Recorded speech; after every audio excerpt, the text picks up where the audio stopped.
के नामांकन की प्रक्रिया पूर्ण हो गई। कल आज शायद नामांकनों की सबकी जांच भी होगी। वैध सारे पर्चे हो गए। हम सब लोगों को समझ में आ गया कि चुनावी मैदान में कौन कौन महारथी है।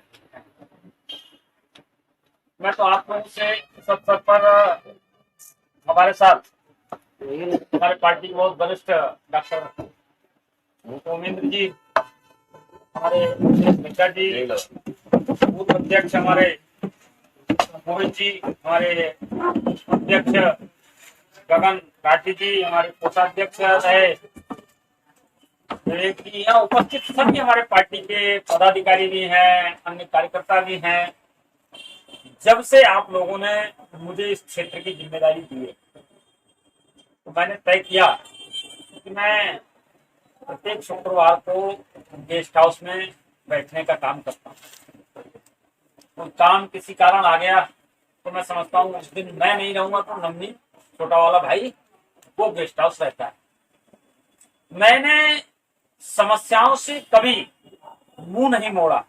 मैंने समस्याओं के अंदर घुसकर उन समस्याओं को सुलझाने का प्रयास करने का प्रयास किया। मैं जानता हूं, मैं कहता भी था पिछली बार सरकार तो रही लेकिन हमारी बिलसी को पिछली बार कुछ नहीं मिली। इस बार एक साल पूरा हुआ है और मुझे आपके सामने बताने में खुशी भी हो रही है कि दो प्रोजेक्ट हमारे मंजूर हो गए। अभी जब मैं मुख्यमंत्री से मिला पिछले 3-4 दिन पहले तो अग्नि शमन की भी घोषणा कर दी उन्होंने कि कहने का और जो रोडवेज का बहुत पुराना हमारा इशू था, जगह हमारे पास जिस हिसाब से बनवाना चाह रहे जगह नहीं थी। जो जगह मिली है उसी जगह के अनुसार चीजों को ढालते हुए वहां पर लगभग 50 लाख रुपए का रिलीज रोडवेज के लिए भी ये दो उपलब्धि हमारी इस साल हुई है। और बाकी सारी चीजों के लिए मैंने चाहे हमारे डिग्री कॉलेज में बीएससी कक्षाओं का विषय हो, मुझसे मैं इस इंतजार में नहीं रहता हूं कि मुझसे बिलसी के लोग कहें अरे भाई मैं जनप्रतिनिधि हूं तो मेरी जिम्मेदारी है कि हमारे बिलसी में किस किस चीज की जरूरत है। तो ये हमारी जागरूकता होनी चाहिए, ये हमारा प्रयास होना चाहिए कि मुझसे बिलसी के लोग कहें तभी करना चाहिए। या मुझसे किसी ने कहा नहीं अभी तक, ऐसा कैसे हो सकता है। तो मैंने एक एक चीज के लिए मैंने पूरी ईमानदारी के साथ प्रयत्न किया है। कुछ चीजों में सफलता मिल गई है, कुछ चीजों में सफलता अभी नहीं मिली है। उसके लिए भी मैं निश्चित रूप से प्रयास करूंगा।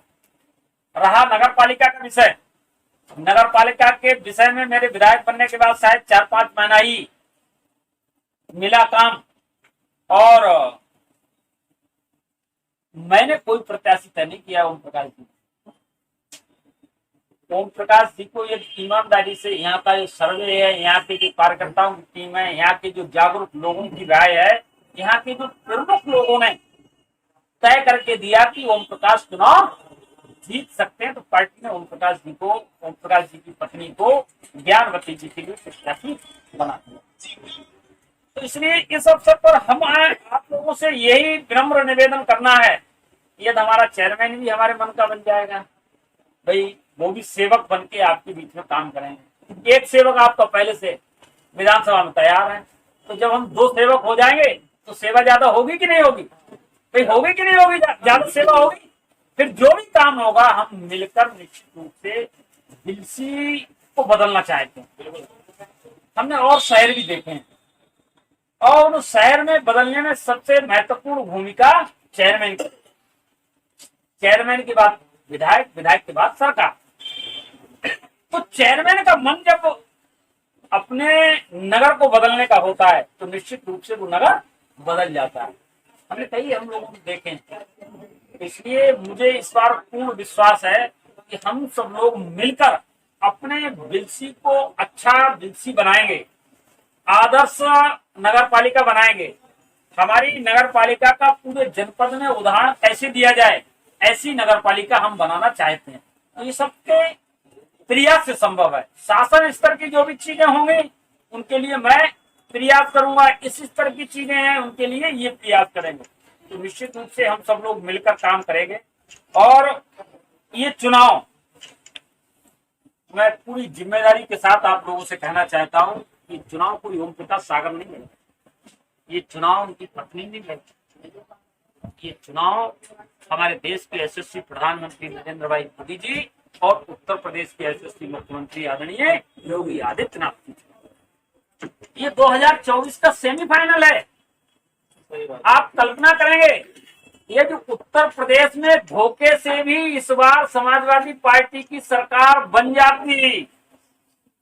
वो कहते थे 10 तारीख के बाद देखेंगे।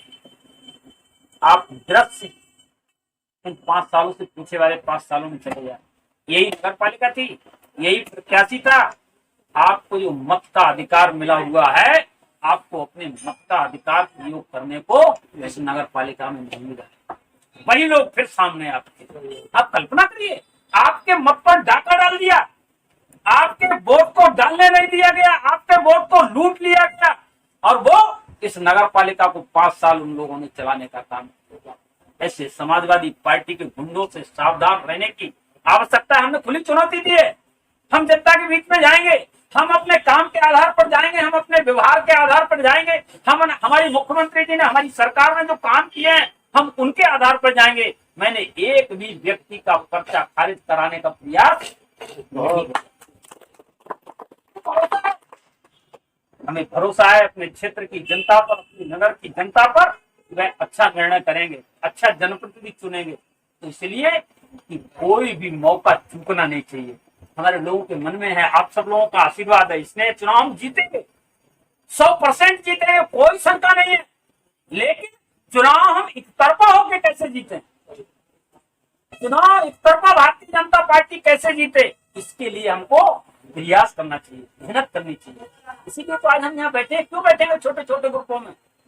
भाई सब कार्यकर्ताओं ने कह दिया, सब टीम ने कह दिया, जिससे बात कर रहा है भाई साहब चिंता मत करो चुनाव जीत रहा है, अरे भाई साहब चिंता मत करो भाई चुनाव जीत रहा है। लेकिन फिर भी हमारी जिम्मेदारी है अपने बीच का एक भी मतदाता हमसे ऐसा ना रह जाए जिससे हम संपर्क करके उससे हाथ जोड़कर मतदान करने का आग्रह न करें।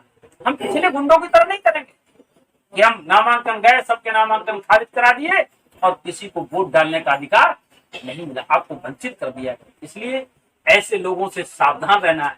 आप 1 साल में बिल्कुल परिवर्तन है कि नहीं है? किसी से कोई गुंडा टैक्स तो नहीं लिया जा रहा है, किसी से किसी प्रकार की कोई वसूली तो नहीं हो रही है। सारी राशन की माफियागिरी होती थी, बंद है कि नहीं है? है कि नहीं? ईमानदारी से सारी चीजों को बंद करने का काम हम सब लोग मिलकर एक अच्छा शासन स्थापित करेंगे। हम अमन चैन की राजनीति चाहते हैं।